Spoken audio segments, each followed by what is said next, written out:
Tommy's Troubles, written and illustrated by Kim Butler. Time's up, Mr. Durkin called. Everyone turn in your test now. Tommy set down his pencil and took a deep breath. He had spent a long weekend studying for the history test, but he still wasn't sure that he could pass. This year, school had been extra hard.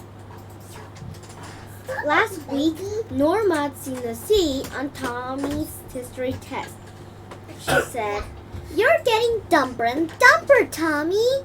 She held up her history test at an A.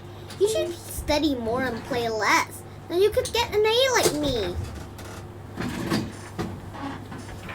Tommy hadn't said anything to Norma, but he studied hard. "I hope I passed this test," Tommy thought. But Tommy's score test was only a B. "I don't think I'll try anymore," he said to himself. "I guess I'm getting dumber." That afternoon, Tommy got a note from his friend, Jason. "Meet me at the park after school. Bring your book."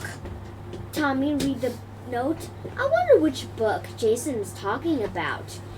He thought to himself, "I guess I'll bring my notebook." After school, Tommy waited at the park with his notebook. Jason came riding up on his bike. He stopped next to Tommy and frowned. "Where's your bike?" he asked. "My bike?" Tommy asked. "I left it at home in the garage. I brought my notebook." "Did you get my note?" Jason asked. "Sure I did," Tommy said, pulling the paper out of his pocket. "Here it is. You said to bring my book, and I did." Jason looked at the note. It said, "Bring your bike. Can you read?"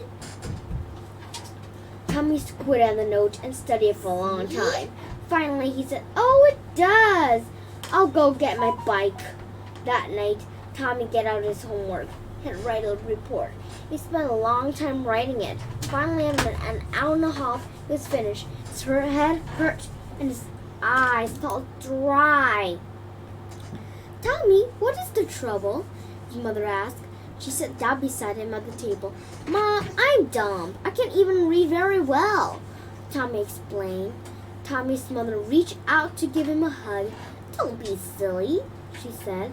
"You're a terrific reader, and you aren't dumb." "What are you talking about?" Tommy explained how he had worked so hard to study for the test and still got a B. Explained how he misread the note from Jason. Then Tommy's mother looked at the paper where Tommy had written his report. "Tommy, this handwriting is awful. How long did you spend writing it?" she asked. Then she looked at Tommy. He was rubbing his forehead with his hand. "Tommy, do you have an eyes ache?" Tommy nodded his head. "I know what to do," his mother said. "Tomorrow I'll take you to see an eye doctor." The next day, Tommy went to the eye doctor. The doctor shined a special light in his eyes. He told Tommy to read a letter on a chart. Finally, the doctor said, "Tommy, you need glasses. I'm amazed that you've been able to do any reading or school year work this year."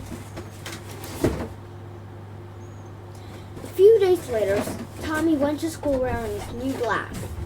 He was amazed at the different things looked. He could see the sign on the wall. He could see the button on people's shirts. He could see the message that were scratched into the desk.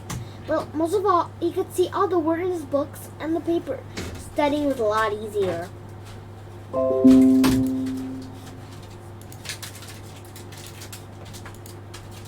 The next week, Tommy took another history test. He wondered how well he could do it. When his test came back, there was a big A+ on the top of the page. Tommy smiled and eyes twinkled through his glasses.